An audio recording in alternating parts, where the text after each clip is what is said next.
Hello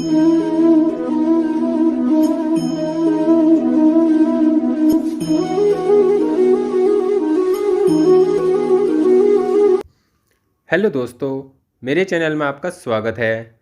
और आज हम बात करेंगे केतु ग्रह के प्रभाव के बारे में। पिछली वीडियो में हमने केतु ग्रह का प्रभाव पहले भाव से छठे भाव तक जान लिया था। आज की वीडियो में हम केतु ग्रह का प्रभाव सातवें भाव से लेकर 12वें भाव तक जानेंगे। आपको वीडियो अच्छी लगे प्लीज़ वीडियो को लाइक कीजिए और चैनल को सब्सक्राइब जरूर कीजिए। केतु ग्रह का ज्योतिष में एक विशेष महत्व है, क्योंकि जो केतु ग्रह है वो राहु के बिल्कुल अपोजिट है और इन दोनों का जो एंगल बनता है वो 180 का बनता है। केतु ग्रह की 3 दृष्टियाँ होती हैं और राहु की भी 3 दृष्टियाँ होती हैं और एक एक घर में ही बैठते हैं, तो कुल मिलाकर ये दोनों ग्रह 8 घर को प्रभावित करते हैं और पूरी कुंडली पर अपना आधिपत्य से जमा कर रखते हैं। लेकिन इनकी स्थिति इनके ग्रह स्वामी के ऊपर निर्भर करती है।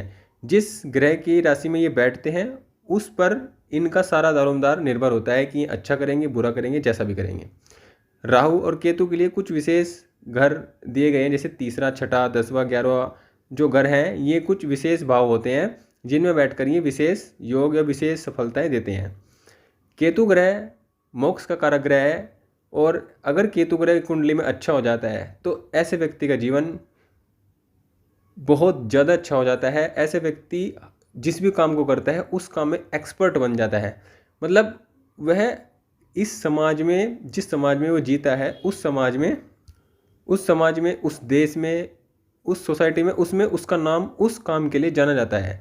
जैसे आप देख सकते हैं, जैसे महेंद्र सिंह धोनी है, उनका नंबर भी 7 है, उनका डेट ऑफ बर्थ का नंबर भी 7 है। मतलब उन पर केतु का प्रभाव बहुत ज़्यादा है। और क्रिकेट में कितने एक्सपर्ट आदमी हैं ये आप सभी बहुत अच्छे से जानते होंगे कि उनके द्वारा जो निर्णय लिए जाते हैं, डिसीजन लेते हैं, वो भी कभी गलत नहीं होते हैं।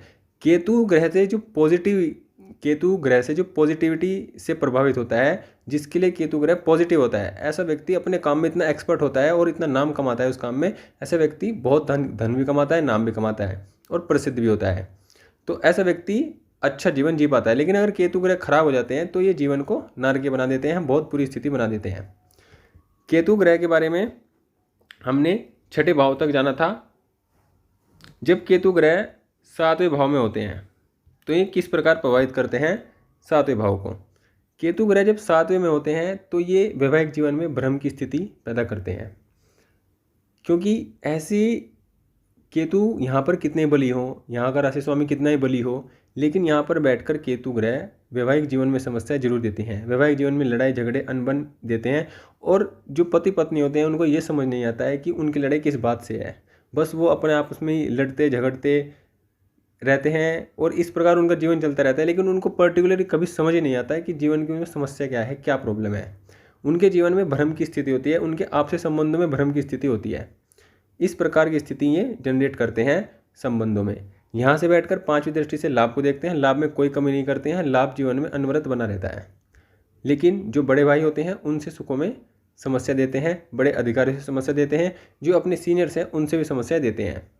ऐसे व्यक्ति को व्यापार में भी समस्या होती है, ऐसे व्यक्ति का व्यापार अच्छा नहीं होता है। और यहाँ पर बैठा केतु एक स्थिति और जनरेट करता है, जैसा ऐसा व्यक्ति अगर व्यापार करता है और उसके व्यापार में उसको प्रॉब्लम आती है या अच्छा उसका व्यापार नहीं चलता है, तो वह उस खराब व्यापार को चलते ही उसको बंद करके दूसरा काम शुरू कर देता है। मतलब केतु जो है व्यक्ति की मति को भी भ्रम करते हैं, क्योंकि सप्तम में बैठकर लगन को देखते हैं और व्यक्ति के व्यक्तित्व को भी भ्रमित कर देते हैं। ऐसा व्यक्ति व्यापार में भी नुकसान उठाता है और जो दूसरा काम शुरू करता है उसमें भी नुकसान उठाता है। दूसरा काम वह इस तरह का शुरू करता है जिससे शॉर्ट टर्म में अच्छा पैसा कमा ले, लॉटरी सट्टा इस टाइप के पैसे, इस टाइप का काम करके पैसे कमा ले, लेकिन वो उसमें भी हार जाता है। तो केतु अगर खराब होते हैं तो व्यक्ति के जीवन को बहुत ही समस्या भरा बना देते हैं। सप्तम दृष्टि से लगन पर दृष्टि डालकर व्यक्ति के व्यक्तित्व को भ्रमित करते हैं और व्यक्ति गलत डिसीजन लेता है। नवम दृष्टि से तीसरे भाव को देखते हैं। यहाँ पर व्यक्ति के व्यक्ति के जो एफर्ट्स हैं, अगर केतु यहाँ पर पॉजिटिव हैं तो एफर्ट्स ऐसा व्यक्ति सही जगह लगाता है, बिल्कुल सटीक उसका तीर लगता है, सटीक वह काम करता है, सटीक सोच रखता है और सटीक उसका काम होता है। लेकिन अगर नेगेटिव होते हैं तो ऐसा व्यक्ति गलत कार्यों में एफर्ट लगा लेता है, जिस काम को वह अच्छे से नहीं करता उसमें ही वह समय खराब करता रहता है। इस तरह की स्थिति उसकी बनती रहती है। यहाँ केतु सप्तम में बैठकर अच्छा प्रभाव बहुत कम दे पाते हैं। अगर बली हैं तो व्यापार लाभ में अच्छा कर सकते हैं, लेकिन वैवाहिक जीवन में तब भी समस्या देते हैं। केतु ग्रह जब अष्टम में बैठते हैं तो केतु को दूसरे और अष्टम भाव का कारक कहते हैं, और अष्टम में बैठकर ये अच्छा फल देते हैं। अगर ये अच्छे हैं तो अच्छा फल देंगे। व्यक्ति का ज्योतिष विद्या, ओकल्ट साइंस, जो ये साइकोलॉजी, जो मतलब छुपे हुई चीज़ें होती हैं, छुपे हुए ज्ञान होते हैं, छुपी हुई जो जितनी भी छुपी हुई चीज़ें होती हैं उनमें उसका इंटरेस्ट जगाते हैं। और अगर लाभ भाव व्यक्ति का अच्छा होता है तो उन चीज़ों से व्यक्ति लाभ भी कमाता है। अष्टम में बैठकर स्वास्थ्य संबंधी समस्याएं केतु देते हैं, चाहे अष्टम जिस भाव में बैठे उसका भावेश कितना ही बली को ना हो। यहाँ पर ये पाइल्स जैसा रोग दे सकते हैं, यहाँ पर ये समस्या दे सकते हैं, पेट से नीचे जो प्राइवेट पार्ट्स हैं उनमें प्रॉब्लम दे सकते हैं। इस प्रकार की समस्याएं व्यक्ति को दे सकते हैं। केतु अष्टम में बैठकर आकस्मिक धन का योग बनाते हैं। ऐसे व्यक्ति के जीवन में अचानक से धन प्राप्त होता है, चाहे किसी भी प्रकार से हो। अष्टम में बैठकर व्यक्ति के ससुराल से भी व्यक्ति के संबंधों को खराब करते हैं जब केतु अष्टम में होता है। और ऐसे व्यक्ति अपने जीवन में धन हानि भी उठाता है और धन का लाभ भी कमाता है। मतलब उसके जीवन में स्थिति एवरेज औसत ऐसी रहती है, लेकिन वह ऊपर नीचे चलता रहता है धन के मामले में, अच्छा भी और बुरा भी। यहाँ पर बैठकर 12वें घर को देखते हैं 5वीं दृष्टि से, जहाँ पर व्यक्ति खर्चों को बढ़ाते हैं। व्यक्ति के लिए कोर्ट कचहरी के जो चक्कर हैं, कोर्ट कचहरी संबंधित परेशानियाँ लगाते हैं और उनमें व्यक्ति उलझा रहता है और अपने जो जिंदगी के दूसरे काम है उनमें सही से समय नहीं दे पाता, सही से कार्य नहीं कर पाता है। इस प्रकार भी व्यक्ति जीवन में दुखी रहता है। दूसरे भाव को देखते हैं तो धन का योग बनाते हैं। धन की कमी नहीं होती है, लेकिन परिवार से संबंधों को खराब करते हैं। व्यक्ति की वाणी को ऐसा बना देते हैं कि ऐसा व्यक्ति मतलब कहीं भी कुछ भी बोल सकता है और फिर बोलने के बाद ये भी सोचता है कि मैंने सही बोला है, लेकिन वह उसकी कोई गारंटी नहीं होती कि किस टाइम क्या बोल दे। इस प्रकार की उसकी वाणी हो सकती है, क्योंकि दूसरे भाव में राहु रहेंगे और राहु वाणी को अनियंत्रित कर सकते हैं। और चौथे घर को देखते हैं। चौथे घर को देखने से सुखों में भी कमी करते हैं, व्यक्ति के सुख में कमी करते हैं। व्यक्ति अगर कोई नया वाहन लेता है, नया घर लेता है, तो उसमें भी वाद विवाद की समस्याएं बन सकती हैं। ऐसे व्यक्ति को बहुत संभल कर इस प्रकार के काम करने चाहिए। तो अष्टम भाव में केतु बहुत कम अच्छा फल देते हैं। अगर भावेश बलिए तो भी बहुत ही कम अच्छा फल देते हैं। अब केतु नवम भाव में होते हैं और नवम भाव का स्वामी बलवान है, तो ऐसा व्यक्ति का भाग्य उसका बहुत साथ देता है, क्योंकि तीसरे में राहु होंगे। ऐसा व्यक्ति मेहनत करेगा, पराक्रम करेगा, साहस रखेगा और अपने काम को एफर्ट्स लगाएगा, अपने काम में पूरा एफर्ट्स लगाकर उसको सफलता पूर्वक काम को पहुंचाएगा, अंतिम परिणति तक पहुंचाएगा। और केतु नवम में बैठकर भाग्य का पूरा साथ देंगे अगर भाग्येश बली हैं, और भाग्येश अगर कमज़ोर हैं तो व्यक्ति को भाग्य के लिए तरसा देंगे। ऐसे व्यक्ति धार्मिक कार्यों में भी रुचि नहीं लेगा और ऐसा व्यक्ति पिता की बात को नहीं मानेगा, उसके पिता से संबंध भी अच्छे नहीं होंगे। खराब केतु भाग्य भाव को खराब कर देते हैं और भाग्य भाव खराब कर व्यक्ति जीवन में संघर्ष करता रहता है। पंचम दृष्टि लगन पर पड़ती है। लगन पर डालने से व्यक्ति भ्रमित रहता है। ऐसा व्यक्ति कभी तो बहुत भोग प्रवृत्ति वाला हो जाता है, मतलब कभी सोचता है कि मैं पूरा आध्यात्मिक हो जाऊं, कभी सोचता है कि मैं कभी पूरा ज़िंदगी को एंजॉय करूं। मतलब वो इस कन्फ्यूज़न में रहता है, वो सही से सोच नहीं पाता है, सही से डिसीजन नहीं ले पाता है। अगर केतु कमज़ोर है नवम भाव में तो व्यक्ति का व्यक्तित्व भी बहुत उलझन वाला बना देते हैं। हर चीज़ में व्यक्ति कन्फ्यूज रहता है, किसी भी डिसीजन को सही से नहीं ले पाता है। ऐसा व्यक्ति अगर डिसीजन लेता है तो भी अधिकतर मामले में गलत ही ले पाता है। सप्तम दृष्टि से तीसरे भाव को देखते हैं, जहाँ पर ये व्यक्ति के एफर्ट्स को लगाते हैं। केतु तीसरे भाव को देखते हैं तो व्यक्ति मेहनत पराक्रमी तो बनाते हैं, लेकिन छोटे भाई से संबंधों को खराब करते हैं, पड़ोसी से संबंधों को खराब करते हैं। व्यक्ति की राइटिंग बहुत अच्छी नहीं होती है। ऐसा व्यक्ति बोलने में, कम्युनिकेशन के मामले में बहुत उदासीन होता है। वह अच्छी बातें करने वाला नहीं होता है, बहुत कम बोलने वाला होता है, और बोलता भी है तो इतना अच्छा नहीं बोल पाता है। नवम दृष्टि से संतान भाव को देखते हैं। संतान भाव में समस्या करते हैं, व्यक्ति की शिक्षा को बाधित करते हैं, व्यक्ति के जो संतान है संतान से सुखों में कमी करते हैं।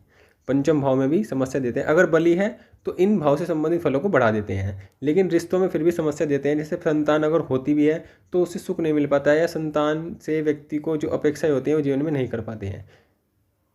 तो इस प्रकार नवम भाव में केतु फल देते हैं।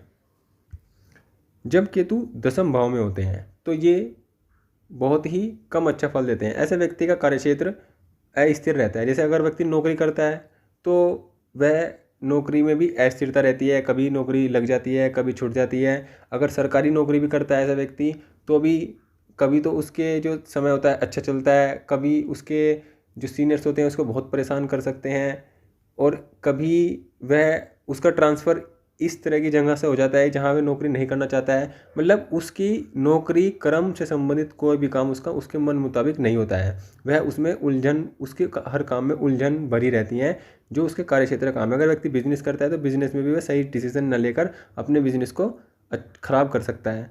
अगर केतु यहाँ मजबूत है और केतु जिसके भाव में बैठे मजबूत है तो व्यक्ति अच्छा काम करता है, उसको काम भी अच्छा मिलता है, जीवन में सम्मान मिलता है, लेकिन उलझनें तब भी रहती हैं। दसम भाव में केतु बहुत अच्छा फल नहीं देते, क्योंकि दसम भाव में राहु अच्छा फल देते हैं। केतु यहाँ पर इतना अच्छा फल नहीं देते हैं। ऐसे व्यक्ति उदासीनता रहता है, काम में बहुत कम इंटरेस्ट लेता है, आलसी प्रवृत्ति का भी होता है, काम को बहुत सीरियस तरीके से नहीं कर पाता है, वो सोचता कुछ रहता है, करता कुछ रहता है, इस तरह की स्थिति उसकी बनती है। कर्म के मामले में इतना अच्छा नहीं कह सकते ऐसे व्यक्ति को। यहाँ पर बैठकर दूसरे भाव को देखते हैं पंचम दृष्टि से।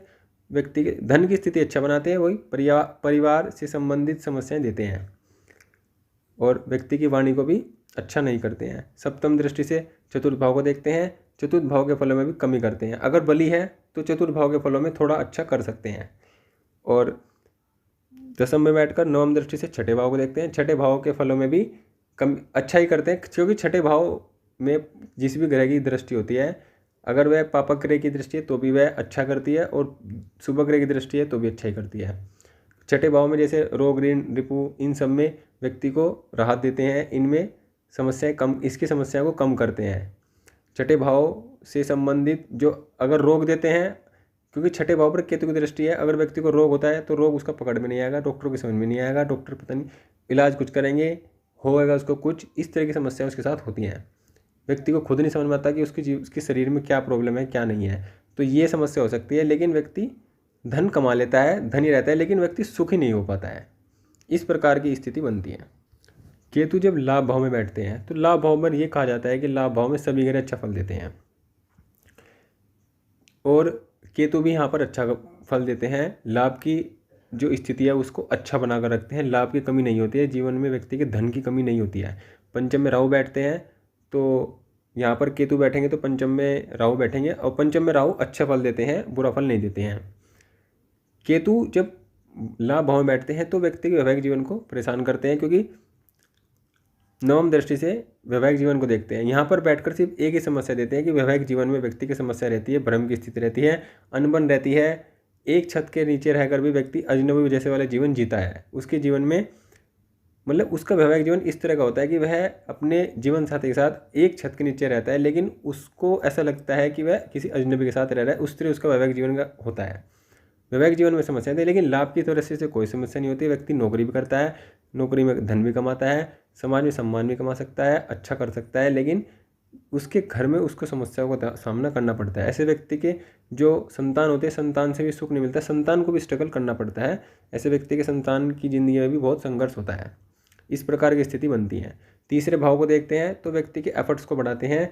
व्यक्ति लगातार एफर्ट करता है और उसके एफर्ट में उसको सफलता मिलती है, उसको अच्छी नौकरी मिल सकती है, उसका व्यापार अच्छा हो सकता है। मतलब जो अपने करियर के लिए जिस प्रकार भी वो लाभ के लिए, अपने लाभ को कमाने के लिए जिस प्रकार का प्रयास करता है, वह उसमें सफलता पाता है और धन भी पाता है। लेकिन समस्या वैवाहिक जीवन और संतान संबंधी समस्या जरूर होती हैं। आप इस चीज़ को आजमा सकते हैं।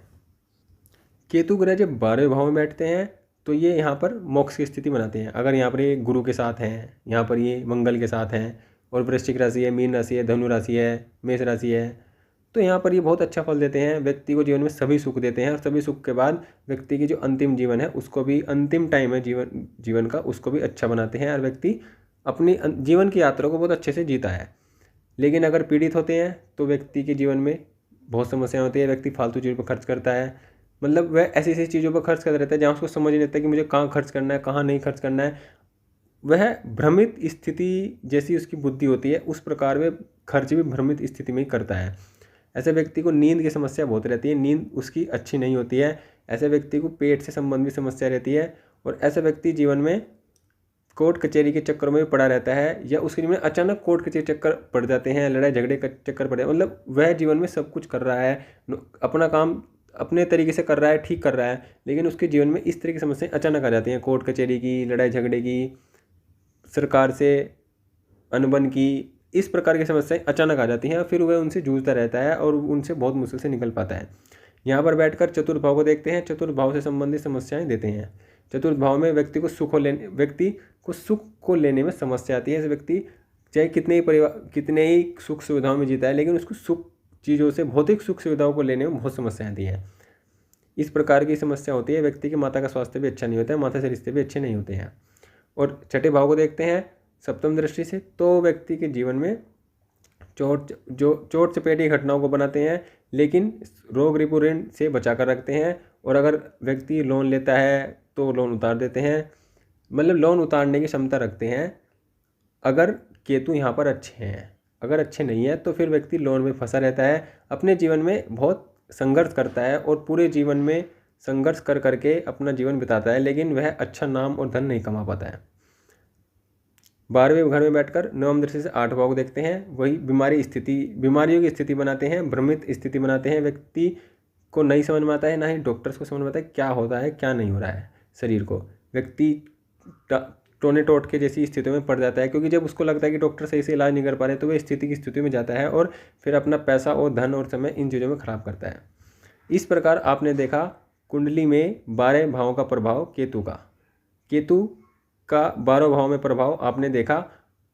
अब आप अगर केतु का उपाय करते हैं, केतु को आपको महादशा अगर केतु की चल रही है तो अगर आप केतु का उपाय करना चाहते हैं तो आप केतु का सबसे अच्छा उपाय यही है कि आप उसका बीज मंत्र का जाप करिए, बस। इससे अच्छा उपाय कोई नहीं है। आप इसका कोई रत्न धारण मत करिए। रत्न आपको बहुत ज़्यादा समस्याएं देगा। बहुत कम केस हैं जिसमें केतु का रत्न फायदा दे सकता है, लेकिन केतु का बीज मंत्र आप जाप करिए, वो आपको सबसे अच्छा फायदा देगा, सबसे अच्छा लाभ देगा।